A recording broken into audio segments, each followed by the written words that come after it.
자, 우리 말씀 같이 함께 들도록 하겠습니다. 갈라디아서 4장 21절에서 5장 1절 말씀입니다. 갈라디아서 4장 21절에서 5장 1절 말씀입니다. 하나님 말씀 받도록 교독하도록 하겠습니다. 내게 말하라. 율법 아래 있고자 하는 자들아, 율법을 듣지 못하였느냐?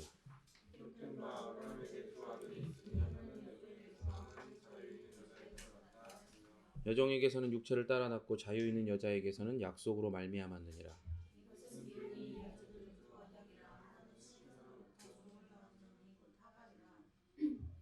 이 하갈은 아라비아에 있는 신의 산으로서 지금 있는 예루살렘과 같은 것이니 그가 그 자녀들과 더불어 종노릇하고 기록된 바 잉태하지 못한 자여 즐거워하라. 산고를 모르는 자여 소리질러 외치라. 이는 홀로 사는 자의 자녀가 남편 있는 자의 자녀보다 많음이라 하였으니 그러나 그때 육체를 따라 난 자가 성령을 따라 난 자를 박해한 것 같이 이제도 그러하도다. 성경의 것을 말하는 아들의 조치라 종아들이는 그런지 형제들아 우리는 여종의 자녀가 아니요 자유 있는 여자의 자녀니라. 그리스도께서 우리를 자유롭게 하려고 자유를 주셨으니 그러므로 굳건하게 서서 다시는 종의 멍에를 매지 말라. 아멘. 네, 갈라디아서 강의 30번째 시간입니다. 우리 제목 같이 함께 읽겠습니다. 시작. 자유 가운데 서라. 자유 가운데 서라. 자유 가운데 서라. 서야 됩니다. 자유 가운데. 자유 가운데 서야 되니까 예배를 이제 대하는 태도나 마음이나 또 말씀 앞에 선 성도의 어떤 자세와 태도와 방식들 이런 것들이 내 마음대로 하는 게 아니에요. 그런 자유를 이야기하는 게 아닙니다. 이 시간 그런 게 있어. 그러니까 뭐랄까 말씀을 맡은 자에게는요 이런 거를 뭐 은사주의라고까지는 할 건 없고 느껴지는 게 있어요. 말씀을 듣는 성도들의 마음의 어떤 자세와 태도가 어떠한지 집중이 되고 있는지 여기 이 시간과 이 말씀 앞에 정말로 가치를 드리고 우리가 항상 인사하는 것처럼 정말로 경건과 그리고 또한 그 예배 가운데 내 생명보다 더 귀한 가치를 부여하고 있는지 집중하고 있는지 그런 것들이 느껴지거든요. 그래서 여러분들 만약에 그런 것들이 여러분들 핀트가 빗나가 있다면 분명히 아셔야 될 것은 하나님은 뭔가 섞여서 있는 것들을 불순물이 있는 것들을 받지 않으십니다. 하나님은 정결한 걸 받으세요. 그렇기 때문에 우리가 잘 아는 것처럼 우리 영과 진리로 예배하는 예배만 받으시는 거예요. 그러니까 이 시간 여러분들 그런 마음의 어떤 분주함들이나 다른 여러 가지 생각들, 잘못된 우선순위들 다 내려놓고 하나님 앞에 영과 진리로 온전히 예배할 수 있도록 그렇게 간절한 마음을 가지고 예배 앞에 또 말씀 앞에 서기를 바라겠습니다. 바울이요 이제 오늘 본문에 들어서 가지고 갑자기 어조가 바뀌죠. 그러면서 이제 구약의 이야기를 인용을 해요. 그러면서 계속해서 이제 행위 율법이 아닌 오직 그 믿음의 은혜로 우리가 하나님 앞에 의롭다함을 받고 구원을 받고 하나님 나라의 백성이요 아브라함의 자손이요 그렇게 참된 이스라엘이 되어진다라는 것들을 계속해서 논증을 하거든요. 그러면 왜 갑자기 구약 얘기를 꺼낼까? 이 1차 독자들이 갈라디아 교인들이잖아요. 그죠? 유대인들이 아니란 말이에요. 엄마 뱃속에서부터 그 구약의 말씀을 듣고 자라고 또한 커서는 계속해서 그 말씀들을 교육받고 뭐 안주나 서나 자나 깨나 낮이나 밤이나 말씀을 계속해서 또 암송하고 그렇게 하던 유대인들이 아니라 이 말이죠. 이방인들이. 그러니까 이방인들이 구약을 어떻게 알까? 왜 갑자기 그런데 그런 상황에서 바울이 구약 얘기를 꺼낼까라고 생각할 수 있죠. 그런데 분명한 건 이거예요. 그때 당시에는 그 확정된 성경은 신약 성경이 없습니다. 그죠? 지금은 신약 성경이 확정될 때가 아니고 구약 성경만 있을 때예요. 그래서 예수님이 제자들에게 가르치신 내용들, 그리고 그 복음, 하나님 나라에 관한 복음, 또 예수님에 대한 것들, 그리고 또 여러 가지 그런 진리에 대한 내용들을 구약의 것들을 가지고 확증을 하면서 그렇게 가르쳤던 그런 시기다 이 말이죠, 사도들이. 그러니까 바울이 처음 갈라디아 이 지방에 가서 그들에게 복음을 선포하면서 전도해가지고 공동체를 딱 형성해가면서 그들에게 이제 말씀을 가르칠 때 분명 많은 시간을 이 구약에 대해서 그냥 아무런 지식이 없는 이 사람들한테 구약 창세기부터 하나 가르쳤을 거란 말이에요. 그러니까 많은 시간들을 할애하지 않을 수가 없는 거죠. 그렇게 했을 것이고, 유대주의자들도, 그죠? 유대주의자들도 율법을 가르치려면 어떻게 해야 돼요? 율법이 이렇게 있으니까 율법 요대로 해라 이게 아니라 그 율법이 중심이 된 토라, 그죠? 모세 오경 있잖아요. 창세기, 출애굽기, 레위기, 민수기, 신명기, 요것들을 먼저 가르치지 않을 수가 없었던 거예요. 그걸 가르치고, 그래 봐라, 이 전체가 뭘 이야기하냐? 율법을 이야기하는 거 아니야? 이러면서 이제 가르쳤던 거죠. 그러니까 이제 이 구약의 내용들을 가지고, 그죠? 사실은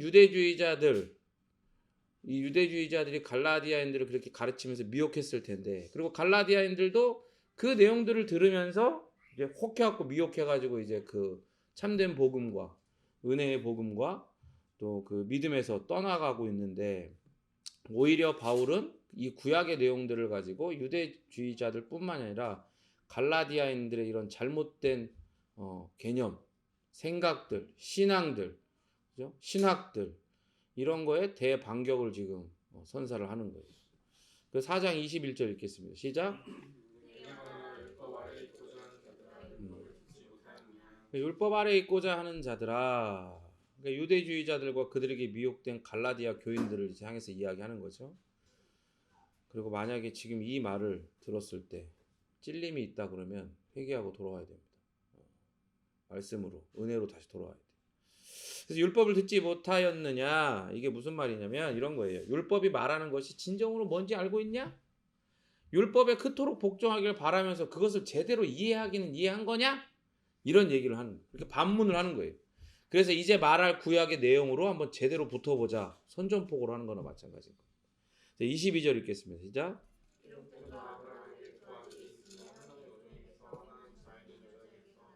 그렇죠. 이제 우리가 아까 말씀을 읽었을 때 구약의 내용들을 어느 정도 알고 있는 성도들이라고 한다면, 이 이야기가 누구를 이제 그 둘러싼, 어떤 집안을 둘러싼 이야기라는 것을 알겠죠. 그렇죠? 아브라함의 집을 둘러싼 이야기이고, 두 아들은 누구겠어요? 당연히 이스마엘과 이삭을 이야기하는 거죠. 그러니까 하나는 여종은 당연히 하갈이라고 하는 여자고, 그리고 자유 있는 여자는 그의 아내 사라를 이야기하는 거예요. 그러니까 하갈이 이스마엘을 낳았고 사라가 이삭을 낳았죠. 근데 이제 이때 당시에 이제 그 신분은요, 아이의 신분은 아버지의 신분으로 결정되는 게 아니라 어머니의 신분에 의해서 결정이 돼요. 그러니까 종인 하갈이 낳았어요. 그러면은 그 하갈이 낳은 이스마엘은 뭐가 되는 거예요? 종인 거예요. 종이야, 종. 그리고 자유인인 사라에게서 난 이삭은 자유인이며 우리가 익히 아는 바 참된 후손인 거죠. 4장 23절 읽겠습니다. 시작. 그렇죠. 그러니까 또 이게 또 인간적으로 생각을 하면, 뭐 내가 이스마엘이 하갈한테 낳고 싶어서 낳았고 이삭은 뭐 사라한테 낳고 싶어서 낳냐, 그렇게 낳은 걸 어쩌라는 거냐라고 할 수 있지만, 여기에는 중요한 차이가 있어요. 이게 무슨 말이냐면 단순히 누가 누구를 낳았고 뭐 이런 얘기를 하는 게 아니라, 여종에게서 육체를 따라 낳았다라는 표현은 뭐냐면, 이스마엘은 이런 사람이 이렇게 출생을 하는 그런 정상적인 출생 과정의 결과로 태어났다는 걸 뜻하는 거예요. 그게 무슨 말이냐? 아브라함이 이스마엘을 낳을 때가 80대였어요. 그러니까 80대도 사실은 아이를 낳기는 힘들잖아요. 그런데 지금도 80대의 남자가 아이를 낳는 게 그렇게 드문 일은 아니거든요. 그래서 뭐 전에 뭐 또 노배우가 그렇게 또 새롭게 또 이제 또 아이를 낳아가지고 그죠? 그 몰라요? 누구지? 있는데 하정우 씨 아빠 맞죠? 아니야? 맞지? 그 나이가 많으신데 노배우신데 또 이렇게 또 애를 낳았어. 그러니까 뭐 거의 뭐 족보가 어떻게 되는 건지 모르겠지만 어쨌든 그렇게 되는 거예요. 그래서 이제 이 하가리 이스마엘을 낳는 과정에는 하나님의 특별한 기적, 그러니까 하나님의 개입이 없었던 거예요. 그러니까 이스마엘의 출생은 하나님의 시기를 기다리기보다는, 왜냐하면 하나님이 아브라함에게 그리고 사라에게 약속을 하셨잖아요. 너희들에게 내가 씨를 줄 것이다. 그리고 그 자손을 통하여 온 세계가, 그죠? 온 열방이 복을 받게 될 것이라 그런 놀라운 약속들을 주셨단 말이죠. 그런데 그 하나님의 시기, 그 때를 기다리기보다 그들 자신의 노력과 계획, 자기들이 노력하고 우리가 계획을 세워가지고 이게 좀 지저분한 게 뭐냐면 이런 거예요. 하나님의 약속을 믿긴 믿는다고 이야기를 하면서 그 약속이 지금 당장 안 이루어질 것 같아. 왜? 지금 계속 나이를 먹잖아요. 사라도 그렇지만 아브라함이 벌써 80대야. 그러니까 야 이거는 안 되겠다 싶은 거지. 근데 거기서 이미 끝난 거야. 그죠? 그건 믿음이 아닌 거죠. 그러니까 믿음인 것처럼 포장을 하는 거예요. 내 상황을 보고 하나님의 약속을 믿는다고 하는 것은 하나님을 봐야 되는 거 아니에요? 그래서 하나님을 끝까지 신뢰를 하는 거 아니에요? 그런데 하나님의 약속을 믿는다라고 포장을 하지만 내 상황을, 시선은 내 상황에 가 있는 거예요. 그러니까 어떻게 하는 거예요? 그 약속을 실현하려면 아브라함과 사라가 이 모든 걸 자신의 노력과 계획으로 주도를 해야 되는 거예요. 그렇게 해서 태어난 게 누구라고요? 그게 이스마엘인 거예요. 그 약속을 실현하기 위해, 그죠? 그 약속을 실현하기 위해. 여러분 이게 얼마나 위험한 말인지 아십니까? 제가 자주 얘기하잖아요. 하나님의 보좌를 흔드는 기도. 우리가 뭔가를 했다 하나님의 마음을 시원케 해드리고, 우리가 뭔가를 했을 때 헌신하고 뭔가 했을 때 순종했을 때 어떻게 해요? 하나님이 기뻐 춤추신대. 아주 그냥 이상한 거야. 여러분 그거는 어떤 뭐 이게 표현들이나 포장만 그렇게 어떤 성경적인 표현, 믿음의 표현들을 한 거지, 사실은 그 내용물들은 신본주의가 아니라 인본주의입니다. 죄인이 만들어낸, 그러니까 공장에서, 죄 공장에서 만들어내봤자 뭐만 나와요? 죄만 나와요. 하나님의 약속이 죄 공장에 들어가가지고 뭘로 나와요? 죄로 나오는 거야. 그런 짓을 지금 하고 있는 거예요. 그런 짓을. 그러니까 그 우리 잘 아는 것처럼 황금 송아지 파티, 알죠? 황금 송아지 파티 아시죠? 황소파랑 똑같은 짓 하고 있는 거야. 계속 죄인은 그냥 모양만 바뀔 뿐이지 그 짓을 계속 할 수밖에 없어. 그러니까 여러분 그 약속을 실현하기 위해, 이 표현이 얼마나 더 지저분한 건지 아셔야 돼요. 그러니까 우리가 신앙생활을 하면서 여러분 이런 표현 가운데 사로잡히지 않도록 항상 경계해야 되는 거예요. 아시겠어요? 우리가 순종하고 뭔가 헌신한다 뭐 그런 표현들을 할 때, 봉사한다 이런 거 할 때 약속을 실현하기 위해서 여기 이런 거에 자꾸 사로잡히면 안 돼. 큰일 나는 거예요. 하나님이 하시는 거예요. 하나님. 그래서 제가 그랬잖아요. 하나님이 우리를 동역자로 부르시지만 사실은 우리는 하나님의 그 놀라운 역사에 뭐로 있는 거라고 그랬어요? 거룩한 구경꾼으로 있는 거예요. 하나님이 어떻게 역사하시는지를 보고 그 하나님의 이름을 높이며 또 다른 사람들과 온 열방 가운데 그 이름을 찬양하고 높여드리는 그 일을 하라고 우리를 거룩한 구경꾼으로 부르셨다는 걸 아셔야 돼요. 그래서 유대인들이, 그리고 유대주의자들이, 그리고 미혹된 갈라디아인들이, 생각해봐요 여러분. 이 방식이 왜 바로 이런 비유를 하냐면 유대인들과 유대주의자들과 미혹된 갈라디아인들이 율법을 지금 이런 식으로 사용하고 있는 거예요. 그 약속을 실현하기 위해 하나님의 율법을 도구 삼아가지고 율법을 주신 원래의 의도는 싸그리 무시한 채 이런 식으로 그 약속을 실현하기 위해 이 율법을 들고 우리가 할 수 있다, 지금 이런 이야기를 하는 거예요. 그러면서 스스로 그 율법에 다시 복종하는 길로, 그 자리로, 그 어두운 자리로 다시금 기어 들어가고 있다. 그러나 자유한 여인 사라에게서 태어난 아브라함의 아들 이삭은 하나님의 약속으로 말미암은 자녀예요. 아브라함이 99세가 되고 사라가 90세가 되었을 때 하나님이 약속을 하셨어요. 창세기 17장 19절 읽겠습니다. 시작.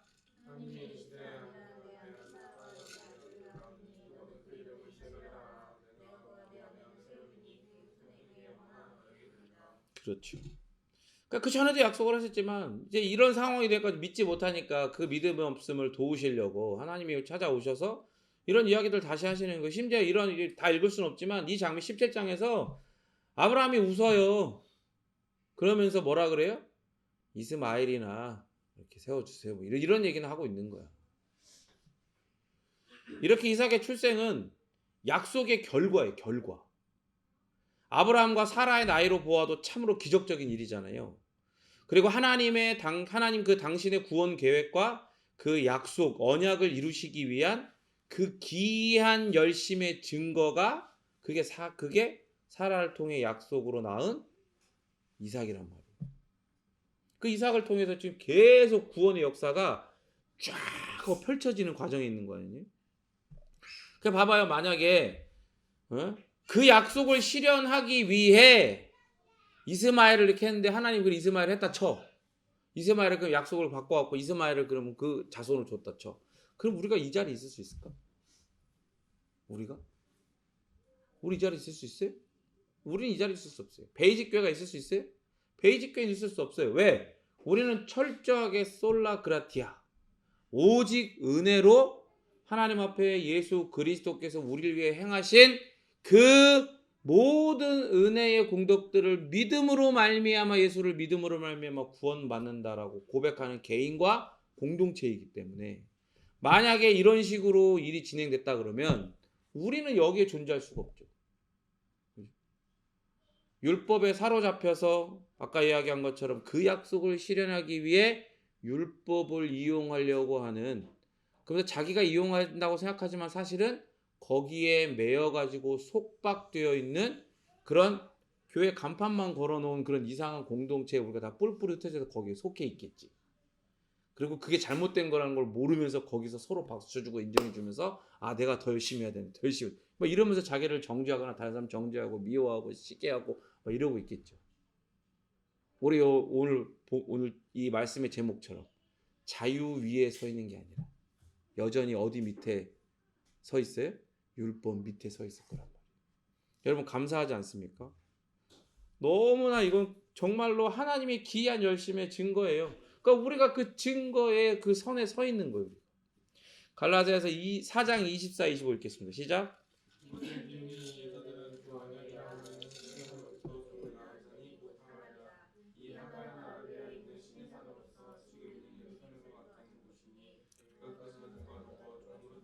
그렇죠. 이것은 비유니라는 이 표현은요. 그 비유니까 이 창세기에 나왔던 이 아브라함에 대한 이야기를 내가 갖고 와서 하는데 이게 사실은 신화다, 이야기다 이런 이야기를 하는 게 아니에요. 그렇게 오해할 수도 있잖아요. 그러니까 자꾸 그런 식으로 성경을 막 그 찢으려고 하고 비평하려고 하는 사람들은 왜 봐라 이거 벌써 바울이 여기 나와가지고 비유라고 하고 있지 않냐. 그러니까 창세기나 이런 것도 다 신화다 막 이러면서 이제 막 이렇게 막 하나님의 어떤 이런 말씀의 절대성을 막 저해하려고 한단 말이죠. 근데 그런 게 아니라 이 표현은 뭐냐면 창세기 이야기가 가짜라는 말이 아니라 이 이야기 전체가 사실인데 눈에 보이는 이런 이야기 속에 그 자체가 거대한 비유를 품고 있다는 뜻이에요. 그러니까 눈에 보이는 이야기가 전부가 아니라 이 이야기 속에 거대한 비유가 들어있다는 거예요. 그러니까 비유라고 하는 거 뭔지 알죠? 비유라고 하는 거 어떤 문학의 어떤 한 기법인데 이런 걸 뭐라고 하냐면 이 이야기 전체가 비유를 담고 있는 거예요. 거대한 비유를. 이런 걸 뭐라고 하냐면 알레고리라고 해요. 알레고리. 그래서 성경에는 이런 알레고리가 있어요. 그런데 성경 전체가 다 알레고리라고 생각을 하고 성경을 읽으면서 해석을 하기 시작하잖아요. 그럼 이제 뭐가 되는 거예요? 그럼 이제 이단이 되는 거예요.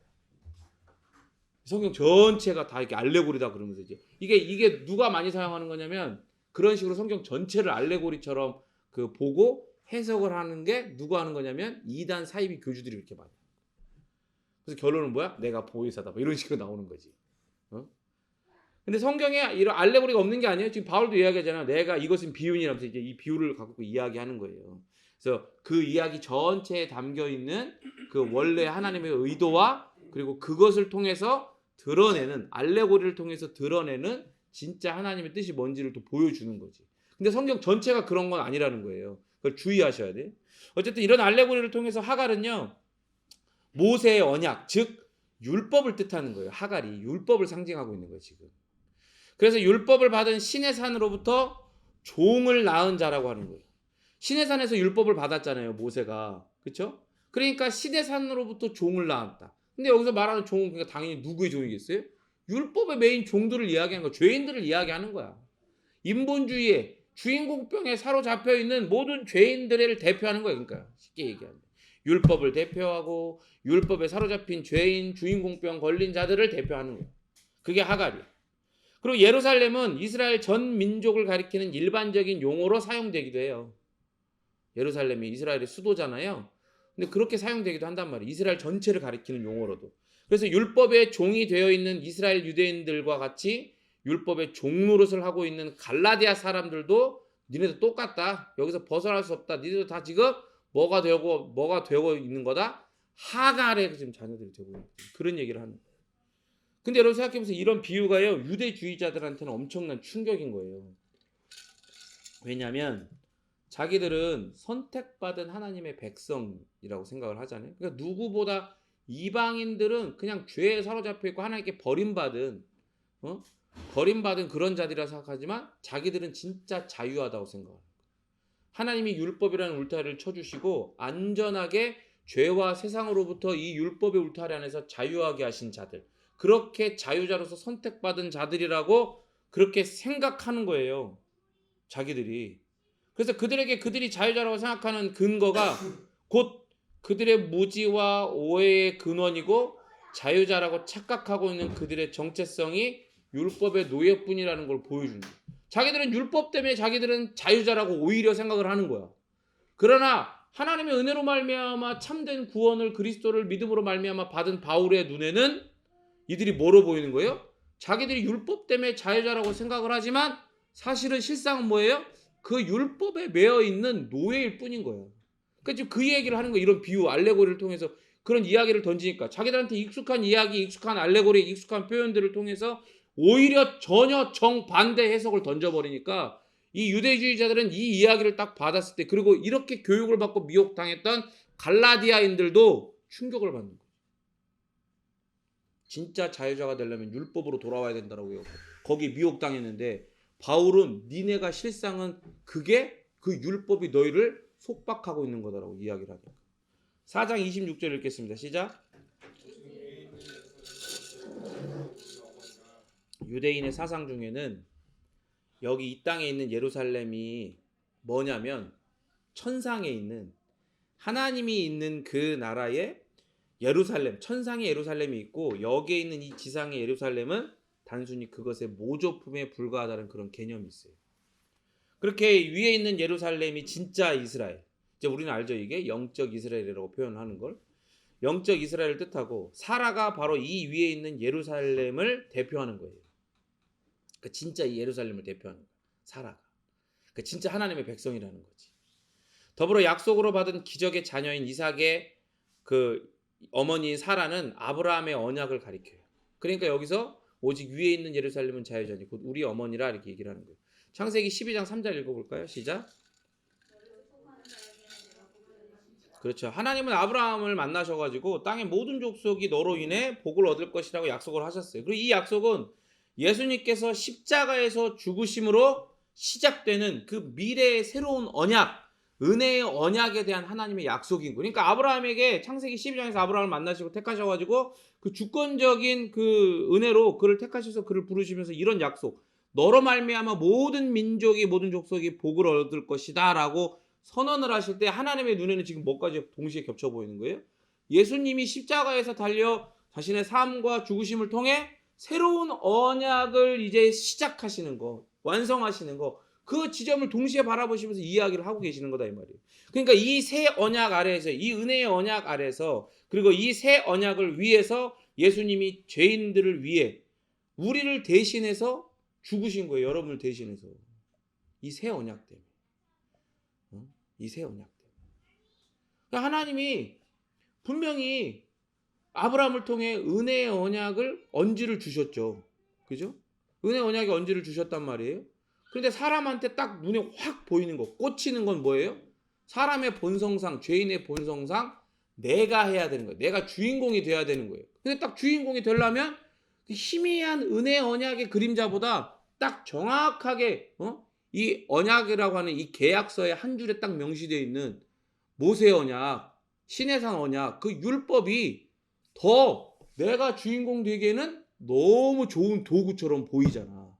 그러니까 아까 얘기한 것처럼 그 약속을 이루기 위해, 하나님의 약속을 이루기 위해 그걸 율법의 원래 의도대로, 그 메시아를 가리키는 의도대로 사용하지 않고 어떻게 사용하는 거예요? 그걸로 내가 하나님 앞에 나의 의를 이루는 도구로 사용하는 거예요. 나의 구원을 내가 이루는. 내가 주인공이니까 내가 해야 되는 거예요. 그렇게 예수님께서 우리의 죄를 대신해 형벌을 짊어지심으로 우리는 하나님과 개인적인 관계를 가질 수 있게 되었어요. 측량할 수 없는 무한하며 영원히 불변한 복을 소유하며 누릴 수 있게 되었단 말이에요. 예수님 때문에. 그래서 이걸 믿는 자만이 성도가 되고 성도로서 이 복을 받아 누리게 되는 거예요. 여러분, 이 복을 받아 누리고 있습니까? 자신이 없어? 그럼 믿는 게 아닌데? 자신이 없으면? 믿어요? 몰라? 이게 모르면 이 대답이 즉각 안 나오면 여러분 여전히 그 약속을 이루기 위해 다른 걸 지금 붙들고 있는 거야. 양다리 걸치고 있고 자신이 없다라고 하는 거야. 여러분들을 위해 예수 그리스도께서 행하신 그 모든 일들, 성부 하나님의 계획과 섭리, 그 주권, 그 권능, 그리고 성령 하나님의 역사하심과 운행하심들을 여러분들이 지금 온전히 믿지 못하고 의존하지 못하기에 이러한 질문 가운데에 아멘으로 화답하지 못하는 거예요. 여전히 가슴 한 구석에서는, 내 삶의 한 자리에서는 내가 이 약속을 이루기 위해 뭔가를 해야 될 것만 같은 어떤 그러한 주인공병에 사로잡혀 있는 거예요.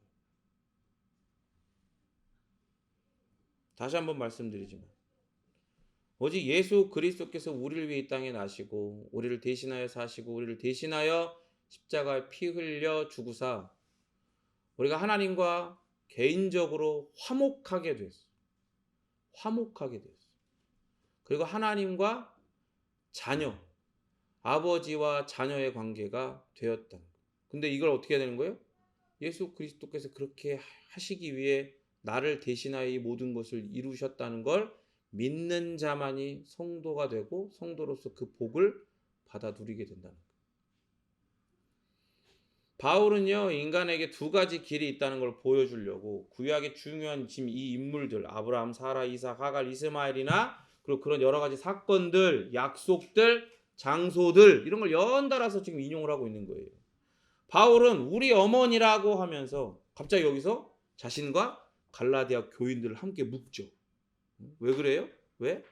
오직 믿음을 통해, 다시 믿음을 통해 아브라함의 후손됨과 그 권리, 네가 누려야 할 그 권리와 혜택을 회복하라는 거야.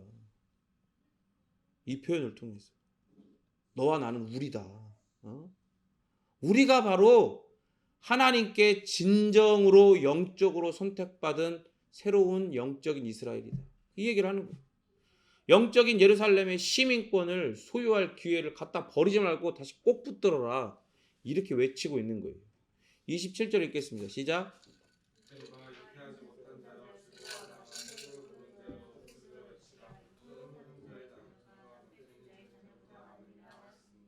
그렇죠. 잉태하지 못한 자여 즐거워하리. 산고를 모르는 자여 소리질러 외치라. 왜? 홀로 사는 자의 자녀가 남편 있는 자의 자녀보다 많대. 말이 이상하잖아. 그죠? 뭐 혼자 사는 사람 여자가 어떻게 남편 있는 여자보다 자녀가 더 있을 수 있어. 이게 사실은요, 이사야서 54장 1절에 인용하는 말씀이에요. 이사야서 54장 1절 읽어볼까요? 시작. 그러니까 이사야 54장의 이 배경은요, 하나님께서 이스라엘의 이 죄 때문에 이들을 벌하셔가지고 나라가 쫄딱 망하고 싹 다 포로로 끌려가는 거예요. 그게 바로 이 말씀 후에 몇 년 있다가 그 일들이 일어날 거거든요. 그런데 하나님이 경고만 하시는 게 아니라 갑자기 이사야서 54장 이 말씀으로 이스라엘 백성을 위로하시는 거예요. 위로를 하셔. 뭐라고 위로하시냐면 너희들이 포로로 끌려가지만 나라가 싹 다 멸고 싹 다 포로로 끌려가지만 너희들은 회복될 거고 너희들의 미래가 과거 그 어느 때보다 더 크게 복을 받게 될 것이다. 회복될 것이다. 이걸 선포하는 예언이에요. 역사적으로도 살짝 그렇게 보이기도 하죠. 그러나 하나님은 이사야를 통해서 진정한 회복을 이야기하시는 거예요. 어디에서의? 죄에서의. 죄에서 이제 거룩으로의 진정한 회복을 이야기하시는 거예요. 불의에서 하나님의 의로의 진정한 회복. 하나님의 원수에서 하나님의 자녀라고 하는 진정한 회복을 지금 이사야서 54장에서 벌써 예언을 하고 계시는 거예요. 이스라엘은요 이런 거예요. 무자한, 그러니까 자녀가 없는 여인처럼 열매가 없어. 그죠? 하나님은 큰 복을 주실 거야. 그리고 그들의 애통함을 기쁨으로 바꾸실 거란 말이야. 하갈과 사라 비유 이후에 이 말씀을 연결해 가지고 갈라디아의 이 이방인 그리스도인들이 위에 있는 예루살렘, 참된 예루살렘의 자녀이고 너희들이 진짜 이스라엘이다라는 걸 보여주는 거예요. 이방인 그리스도인들, 그러니까 우리를 포함한, 서로를 봐봐요. 여러분들은 이방인 그리스도인이야. 원래 이 바울이 갈라디아서를 쓸 때 이 관점으로 보면 우리는 이방인 그리스도인들이 된 거예요. 그런데 우리는 이방인 그리스도인들, 우리를 포함한 이방인 그리스도인들은 사실 이런 거, 이 비유를 따지면 54장, 이사야 54장의 비유를 따지면 자녀를 기대할 수 없었던 그 여인이 하나님의 기적적인 개입으로 낳게 된 자녀인 거야. 우리는 그런 존재들인 거예요. 마치 처음에 비유했던 것처럼, 그 알레고리에서 이야기했던 것처럼 사라가 남편이 99세고 자기는 90살이야. 나 자녀를 어떻게 낳아? 근데 하나님은 자녀 낳게 될 거다라고 다시 한번 와서 확신을 주시잖아요. 웃어. 비웃었어. 말이 안 된다고. 그죠? 그래서 자기들도 왜? 그 근거가 있는 거야. 자기들이 이미 자기들의 노력으로, 자기들의 계획으로, 자기들의 자원으로 하나님의 그 약속을 이루기 위해서 뭔가를 했거든. 그 결과가 나왔잖아. 그러니까 이걸 보험이라고 생각을 하는 거야. 그러니까 하나님은 온전히, 제가 항상 얘기하잖아요. 의지, 의뢰, 의탁하고 뭐 해야 된다고요? 의존해야 돼요. 자기의 존재를 하나님께 완전히 던져야 되는 거야. 그래, 보험을 드러났으니까 하나님 앞에 완전히 의존할 이유가 없는 거지. 하나님 그렇게 한다니까 믿지 않고 웃어. 웃어. 둘 다. 근데 결국은 어떻게 됐어요? 나을 수 없는 그 환경 상황에서 진짜로 약속대로 하나님의 그 약속된 자녀인 이삭이 출생을 하게 되잖아.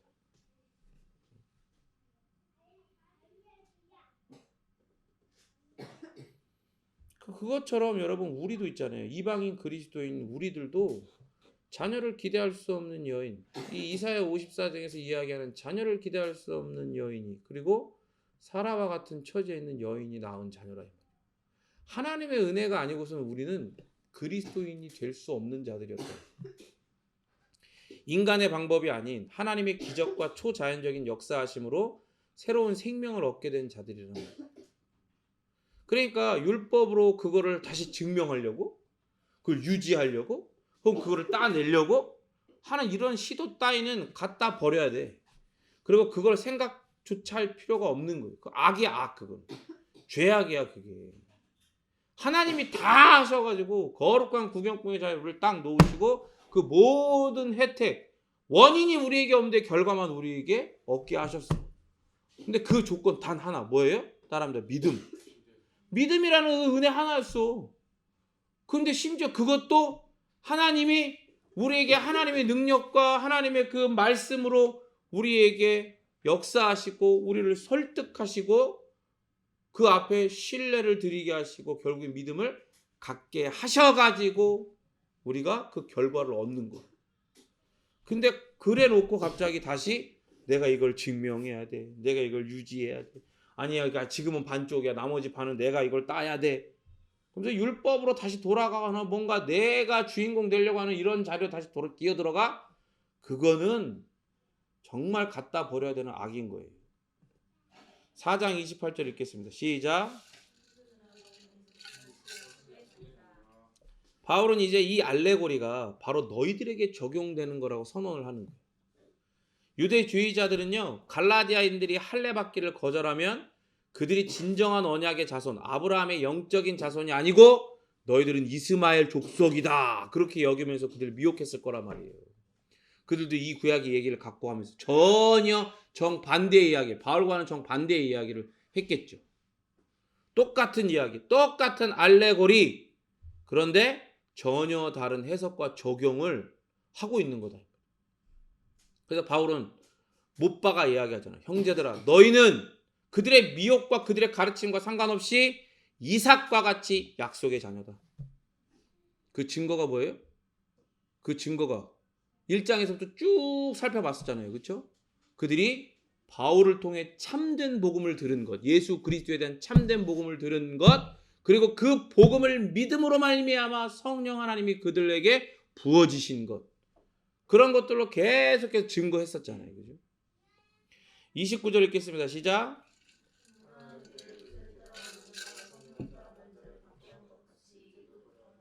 이스마엘은 육체를 따라, 그러니까 우리가 잘 알고 있는 일반적인 방식, 그러니까 이제 우리가 이 바울이 이제 4장에서 쭉 얘기했던 것처럼 초등학문의 방식, 그죠? 인본주의적 방식, 그런 걸로 난 아들이 바로 이스마엘이에요. 이삭은 뭘 따라 났어요? 육체를 따라 난 게 아니라 성령 하나님을 따라 났고 초자연적인 방식으로, 진리의 방식으로, 신본주의적 방식으로 난 아들인 거예요. 약속을 따라 난 아들인 거예요. 그래서 바울은 창세기 21장의 이 이야기를 여기서 연결을 하고 있는 거예요. 8절 9절 읽겠습니다. 시작.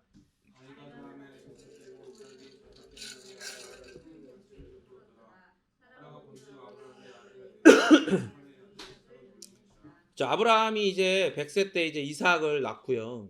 이삭이 젖을 떼던 날 잔치를 열어요. 이게 젖을 뗐으니까 아마 2살가량, 하랑이랑 좀 비슷한, 작은 하랑이랑 비슷한 나이가 됐을 거란 말이에요. 그 큰 잔치를 여는데 이스마엘은 이제 이미 그때 80대 때 났으니까 10대가 됐을 거 아니에요. 그때 이스마엘이 그의 어린 이복 동생을 놀렸거나 조롱했을 거예요. 바울은 이걸 뭐라고 해석하냐면 박해했다, 핍박했다라고 얘기를 합니다.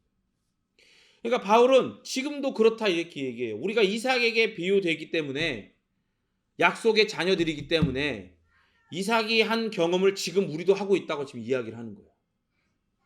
형이 동생을 핍박한 이 사건이 그들의 후손들로 이루어진 민족, 이 이삭은 이스라엘 민족의 아버지가 되고 이스마엘은 에돔 족속의 아버지가 되는 거예요. 그래서 그들 간의 대립, 이 민족 간의 대립으로 계속해서 재현돼요. 지금도 그러고 있잖아. 그죠? 지금도 그러고 있는 거예요. 지금도 사람의 방법과 하나님의 방법이 충돌해가지고 지금도 지금 전쟁을 하고 있는 거야. 지금 저렇게 뭐 겉으로는 여러 가지 뭐 정치적인 이유, 뭐 인종적인 이유, 뭐 여러 이유들이 있지만 결국엔 그거라니까요. 그래서 율법 아래에 있는 자들이 율법에서 자유케 된 자들, 즉 성령 하나님의 능력으로 태어난 그리스도인들을 박해하는 것으로 이어지고 있다고 이야기를 하는 거예요. 그래서 바울 또한 유대인들과 이방인들을 차별하지 않고 복음을 전한 그 전도 여행에서 유대인들이 가는 지역마다 있으니까 계속해서 박해를 하는 거야. 계속해서. 물론 유대인들만 박해한 건 아니지만 유대인들은 계속해서 끊임없이 바울의 모든 전도 여행 때 계속해서 박해했어요. 예수님께서도 그래서 뭐라 그랬어요? 성도들 너희들이 박해를 받을 거라고 가르치셨죠. 그죠? 그러면 이게 그렇게 되는 게 맞나? 박해받는 게 너무 힘든데? 고민 좀 해봐야겠네. 이럴 수 있잖아요. 그럼에도 소망이 있는 이유가 뭐예요? 30절 있어요. 30절 시작.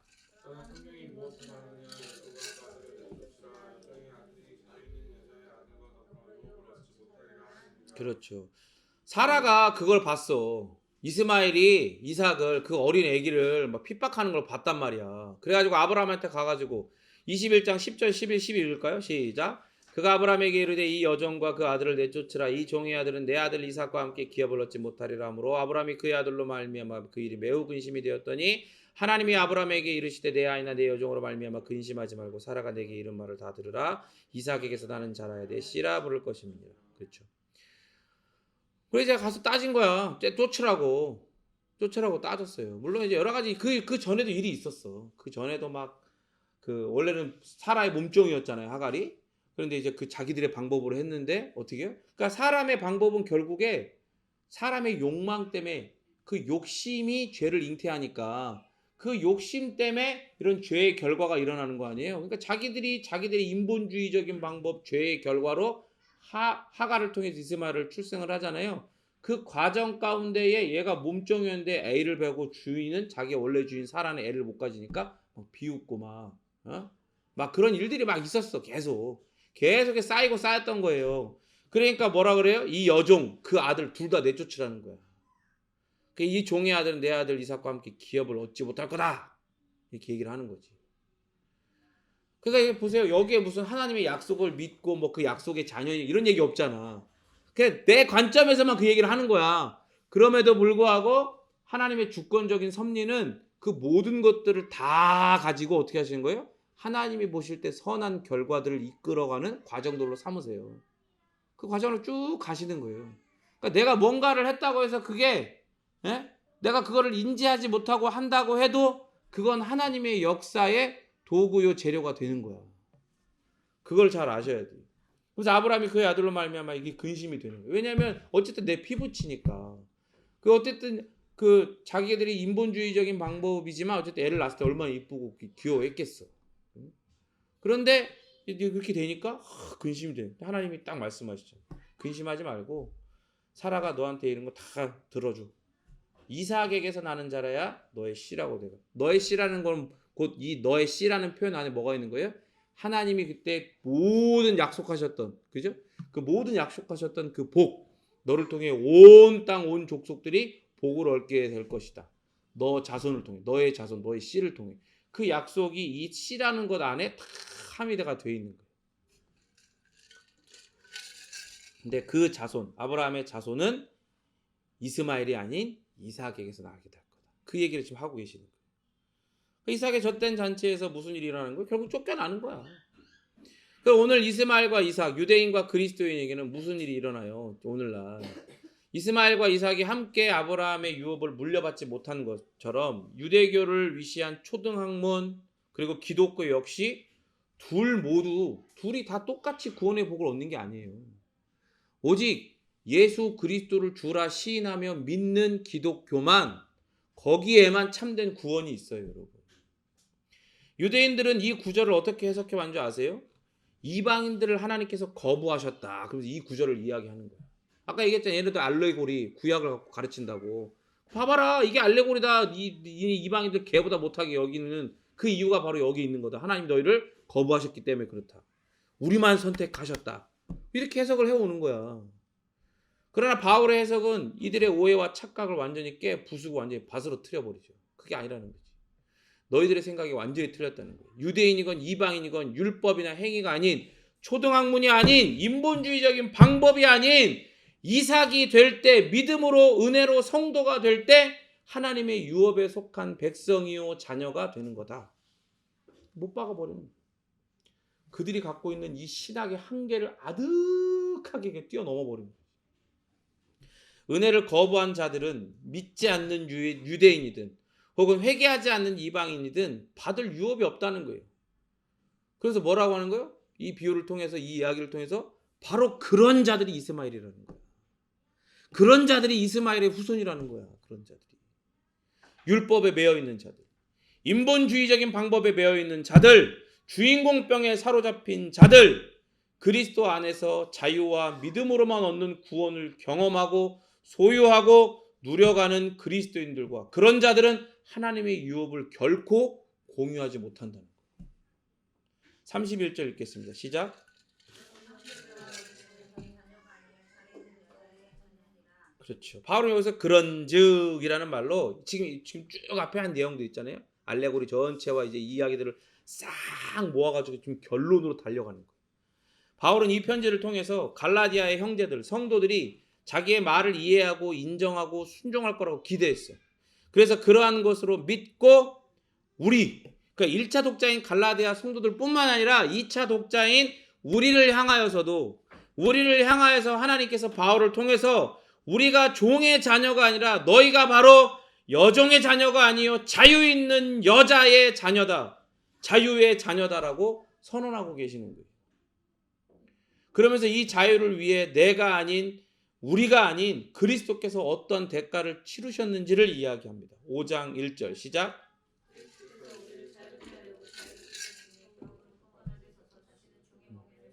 그러니까 다시금 얘기하는 거예요. 우리가 자유의 아들이 된 이유가 뭐냐? 우리가 뭔가 원인을 제공해서냐? 아니다 이거야. 그 누구도 피해갈 수 없는 율법 아래에서 하나님의 은혜로, 하나님의 선택적인 주권과 선택으로 우리는 뭘 얻었어요? 그걸 피해가지고 거기서 들려가지고 자유를 얻은 거야. 그 누구도 피해갈 수 없는 그 율법의 그 속박 아래에서 우리가 뭔가를 할 수 있는 자격도 능력도 안 되는데 하나님이 우리를 탁 들어다가 전혀 다른 속박의 자리가 아닌 은혜의 자유의 자리, 믿음의 자유의 자리를 우리를 놓아주셨다는 거예요. 이 자유는 우리가 감히 지불할 수 있는 자격이 없기에 그리스도께서 대신 그 자격을 가지고 지불하신 핏값을 통해 얻어진 자유예요. 믿으십니까? 그리고 이 자유는 우리가 시도조차 아니 시도할 생각조차 할 수 있는 그런 능력이 조금도 없기 때문에 그리스도께서 대신 지불하신 대표와 대신의 삶을 사신 그 놀라운 은혜를 통해 얻어진 자유라 이 말이에요. 그러니까 내가 한 게 아무것도 없어. 아무것도 없다고. 그런데 갑자기 이제 와서 뭔가를 하겠다고? 그런데 갑자기 이제 와서 내가 자격이 생겼다고? 그런데 갑자기 이제 와서 내가 능력이 생겼다고? 웃기는 소리 하지 말라고. 그리스도 밖에서는 우리는 어떤 자격도 어떤 능력도 원래부터 없었고 영원히 없는 거예요. 오직 누구 안에서만? 예수 그리스도 안에서만 우리는 하나님 앞에 담대히 나아갈 자격과 능력, 하나님의 자녀가 되는 자격과 능력이 생기는 거예요. 이 자유를 우리에게 주시기 위해서 예수님께서는 하나님과 동등됨을 취할 것으로 여기지 않으시고 우리와 같은 참 사람으로 이 땅에 오셨죠. 우리가 행해야 하는 율법의 모든 순종을 우리의 대표로서 우리를 대신해서 그 율법과 그 율법을 주신 하나님을 사랑하심으로 순종하셨어요. 그리고 원래 우리의 몫인데 그런 우리를 사랑하셔서 그 율법에 대신 순종하셨단 말이에요. 날 때부터 죄인이고 죽을 때까지 죄인임을 드러내는 삶을 살 수밖에 없는 우리의 죄를 대신해서 당신이 희생제물로 피 흘리셔가지고 우리는 이제 율법의 정죄에서 완전하게 그리고 영원히 해방된 자유자가 되게 하셨어요. 왜 거기에 코 박고 기어 들어가냐고. 자유자가 되게 됐는데.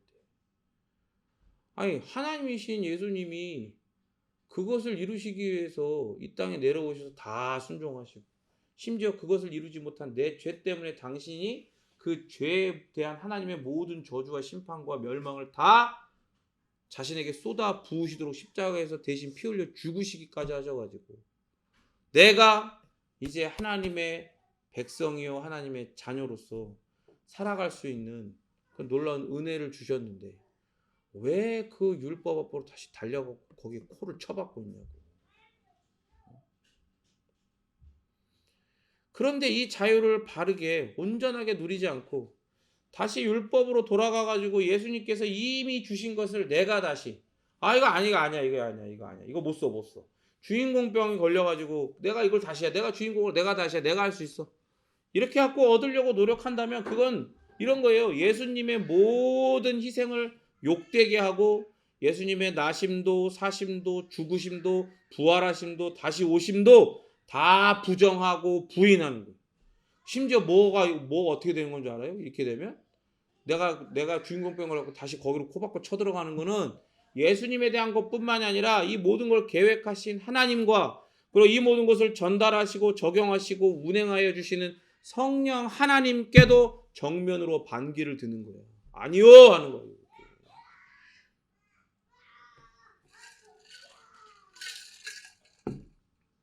왜 바울이 이 5장 1절에서 다시는 종의 멍에를 매지 말라라고 얘기하냐면 바울 시대의 유대인들은요 이런 표현을 사용해요. 지들 나름대로 경건한 표현인 거야. 어떤 표현이냐면 율법의 멍에를 내가 지겠소.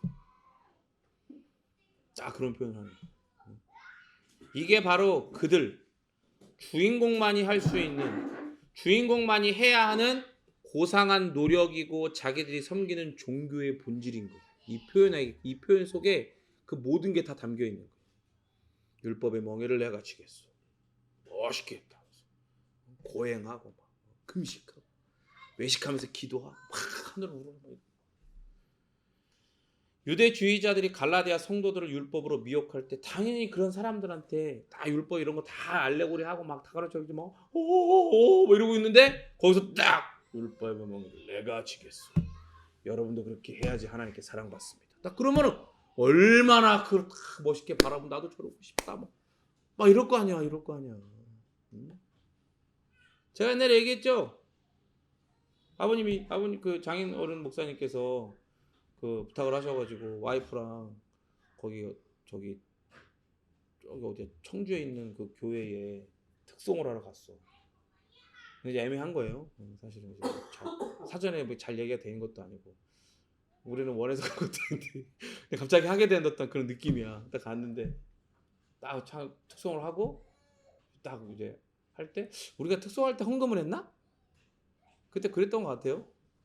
근데 이제 참 괴로웠던 게 뭐냐면 내가 특송을 할 때 이제 헌금을 하잖아요. 근데 그때 부흥이었어. 근데 부흥의 강사가 자기가 어렸을 때 진짜 정말 눈물 없이 들을 수 없는 그 어릴 때부터 고생했던 이야기들을 쭉 해주면서 예수님을 믿게 된 이야기 막 그러면서도 자기가 이제 막 고생하면서도 좀 벌었던 그 돈을 하나님 앞에 들였을 때 어떤 복을 받았는지 막 그런 걸 이야기하는 거예요. 그러면서 딱 한마디 여러분 타산을 막 너무 훌쩍훌쩍으로 이게 진짜 너무 불쌍해.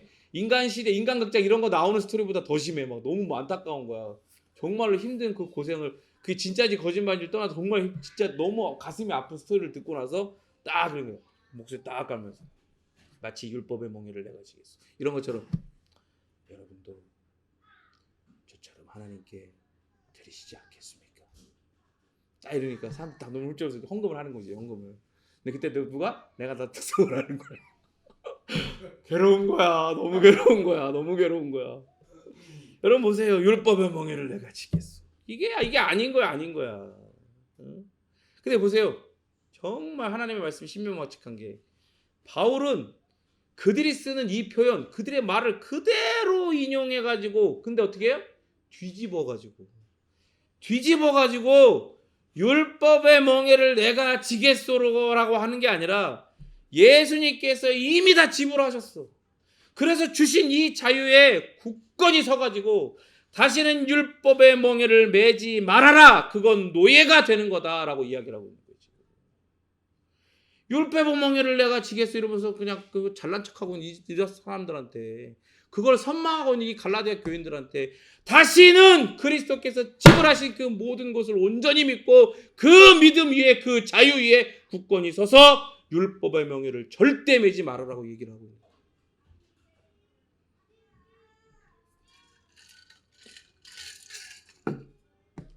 여러분 다시 한번 묻겠습니다. 여러분 자유하십니까? 사람들은 대부분 자유를 어떻게 정의해요? 자기가 원하는 일을 하는 걸 자유라고 생각을 하죠. 우리가 원하는 일을 하는 걸 자유라고 생각을 해요. 이 세상의 초등학문은 그걸 우리에게 강요를 하고 우리에게 암시를 계속해서 우리를 세뇌를 하거든요. 여러분 보세요. 대부분 우리가 원해서 하는 일들이 있잖아요. 결국 우리를 자유하게 하는 게 아니라 결국 그거에 매이게 만들어. 원해서 하는 일들. 담배 있잖아, 담배. 자기가 원해서 피는 거야. 누가 피라고 한 적 없어. 자기가 원해서 피는데 나중에 어떻게 돼? 어떤 사람은요 끊는 사람도 있지만 어떤 사람은 나중에는 막 세 값씩 피다가 도저히 건강에 이제 적신호가 와갖고 이제 끊는 거야. 근데 그래서 막 자기 힘으로 안 되니까 막 그 치료도 받고 막 그 스스로 막 감금돼가지고 막 그런 치료도 받는데 어떻게 나오면서 그 모든 걸 다 수료하고 나오면서 피워 담배. 그래가지고 막 암이 막 이제 걸리고 막 이제 막 죽는 거야. 막 전이 돼갖고 막 점점 자기는 죽어가는 거야.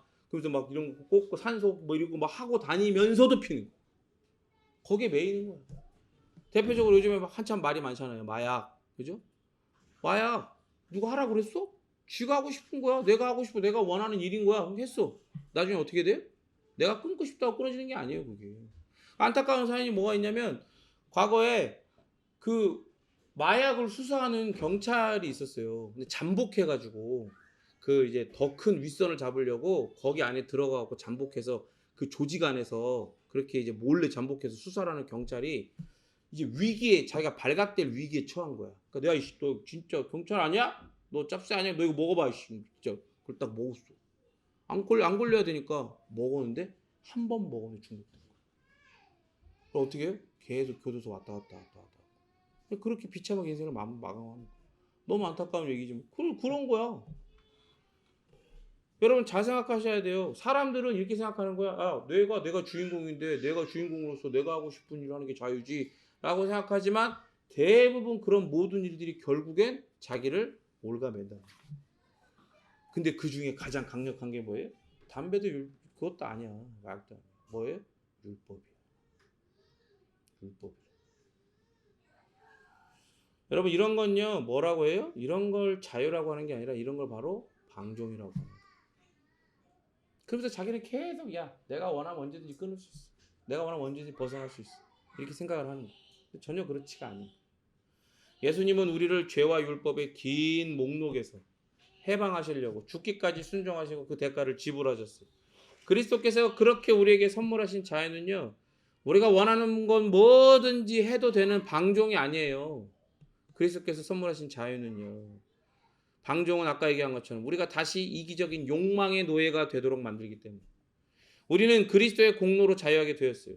그래서 어떻게 된 거예요? 이전에는 불가능했던 삶, 주인공이 아니라 은혜의 조연, 신 스틸러가 되는 이타적인 신본주의적인 삶을 살 수 있게 된 거예요. 그걸 자유라고 하는 거야. 그리스도께서 복음으로 선물하신 이 자유를 내 방식대로 살고 내 욕망에 집중하는 것이라고 변질시키는 자들은 모두 다 다시 죄의 노예, 욕망의 노예가 될 뿐인 거예요. 오직 은혜 아래 자유함으로 살게 하신 것을 노래하며 신속히 우리의 삶 가운데에 우리의 삶으로 감사를 표현하는 그런 인생을 살도록 그렇게 바울이 권면하는 것처럼 다시는 죄의 멍에, 율법의 멍에를 매지 않고 자유 위에 서서 그 자유를 주신 그리스도를 노래하는 삶을 살도록 간구하는 여러분이 되기를 진심으로 바랍니다. 같이 함께 우리 기도하도록 하겠습니다.